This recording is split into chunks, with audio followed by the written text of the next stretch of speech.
Paper leak और फिर से पेपर लीक। जब से मैंने खुद बोर्ड एग्जाम दिए ना, तब से लेके आज तक हर साल में पेपर लीक के बारे में खबर तो सुनता ही हूँ। और आज भी लगभग हर स्टेट और सेंटर के कई सारे एग्जामों के पेपर लीक्स तो होते ही रहते हैं। इसी टॉपिक में आगे बात करने से पहले हम लोग अलग सा की एक वीडियो वो देख लेते हैं।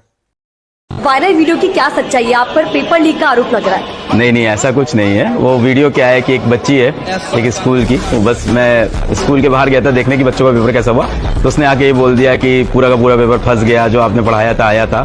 तो पेपर लीक नहीं होता है। बहुत सारी आप रिसर्च करते हैं, एज 10th बोर्ड का पेपर होता है, तो सिलेबस बहुत छोटा होता है। और अगर आप रिसर्च करो अच्छे से बैठ के कि क्या क्वेश्चन आ रहे हैं, क्या नहीं आ रहे हैं, पिछले साल क्या पूछे थे, तो बहुत डिफिकल्ट नहीं है। तो ऐसा नहीं है कि पेपर लीक है, आप प्रेडिक्ट किया था चीजें और वो आ गई एग्जाम में।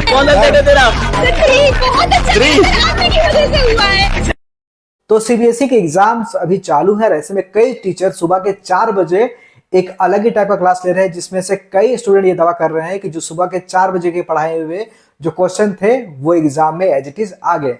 अब चलो, ये तो खैर इत्तेफाक भी हो सकता है और मे भी उन टीचरों में इतना एक्सपीरियंस तो है ही कि वो प्रिडिक्ट कर सकते हैं।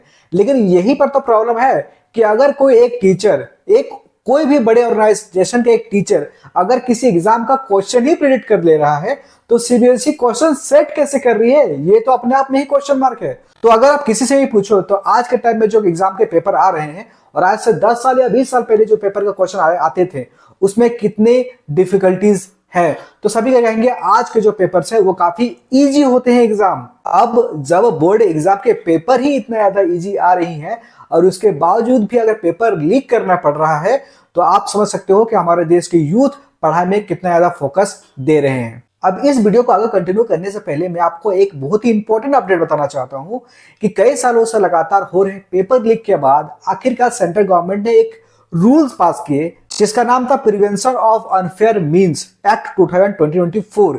और इस कानून के तहत अगर कोई इंडिविजुअल किसी भी तरह के पेपर लीक में अगर शामिल पाया जाता है, तो उसे 3 से 5 साल तक की सजा और 10 लाख रुपए तक की जुर्माना, और अगर कोई ऑर्गेनाइजेशन पाया जाता है इस पर लिप्त, तो उसे 1 करोड़ तक की जुर्माना और इसके अलावा और भी कई तरह के पनिशमेंट इस एक्ट में प्रोविजन दिए गए हैं। सेंटर के ये लॉ पास करने से पहले भी कुछ स्टेट में ऐसे लॉ एग्जिस्ट करते थे, और इस लॉ के पास होने के बाद भी और भी कई सारे स्टेट में ऐसे लॉ को पास किया गया है। तो सवाल तो अब भी यही बनता है कि अगर लॉ होने के बावजूद भी पेपर लीक इतनी आसानी से हो कैसे जा रहे हैं? अब हमारी और तुम्हारी इतनी औकात तो है नहीं कि हम लोग पेपर लीक को रोक पाए, पर एक अच्छा एजुकेशन सिस्टम प्रोवाइड करना हमारे स्टूडेंटों को, ये हमारे और तुम्हारे हाथों में ही तो है।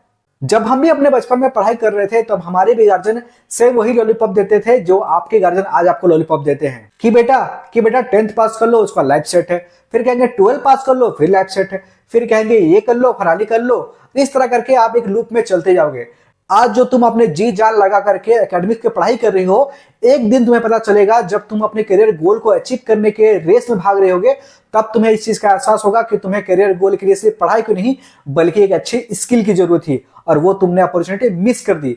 पर यहाँ पर मैं आपको एक मौका प्रोवाइड कर सकता हूँ। अगर आपको नहीं समझ में आ रहा है कि आपको करियर गोल में आगे क्या करना है, तो नीचे डिस्क्रिप्शन में 1-to-1 का लिंक है, वहां जाके मुझसे बात कर सकते हो और ये समझ सकते हो कि आपको अपने फ्यूचर के लिए आगे क्या करना चाहिए।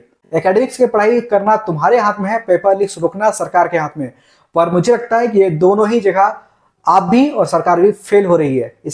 इसीलिए अपने पढ़ाई पे उतना ही ध्यान दो जितने तुम्हारी मम्मी तुम्हें खाना खिलाते वक्त तुम्हारे सेहत का ध्यान देती है।